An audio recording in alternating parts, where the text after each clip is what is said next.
राज्यभरामध्ये बिबट्यांच्या मोठ्या प्रमाणावरती त्रास जो होतोय, तब्बल 56 लोकांचा बळी निवळ फक्त पुणे जिल्ह्याच्या जुन्नर, मंचर आणि या परिसरात घेते आणि हे आता वाढण्याचा प्रकार होत आहे. आणि मला आश्चर्य वाटते की मंत्री वेगवेगळे शोध घेत आहेत. आता मंत्र्यांनी सांगितलं काय बिबटे आम्ही आफ्रिकेला पाठवू. अरे आफ्रिकेला बिबटे पाठवण्याचा खर्चामध्ये तुम्ही इकडे उपाययोजना करा ना. काय होत नाही आहे. आणि ही किती वर्ष हे चालणार आहे, किती लोकांचे जीव जाणार आहेत. आता 1 कोटीपेक्षा जास्त रक्कमेचे ते आता शेळ्या मेंढी काय जे असेल ते तिकडे सोडणार आहे. किती दिवस चालणार आहे ते, किती दिवस राहणार आहे. ही अशी होणार नाही. ह्याच्या अगोदर टायगर सफारी किंवा बिबट्या सफारी हे करायचं चाललं होतं. आता काय झालं त्याला आम्हाला माहीत नाही.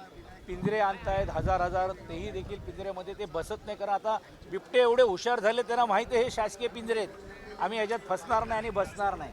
म्हणजे अशी थट्टा लोकांच्या जीवाशी करण्याचा प्रयत्न होतोय.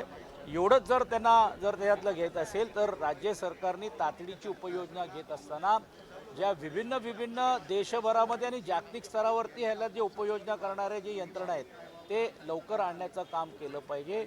नाहीतर माझी भीती अशी आहे की परत हे सर्व काम वंताराला देण्याचं काम होऊ नये आणि वन विभाग हा पुढच्या काळामध्ये वंतारा विभाग म्हणून ओळखला जाऊ नये हीच अपेक्षा आहे.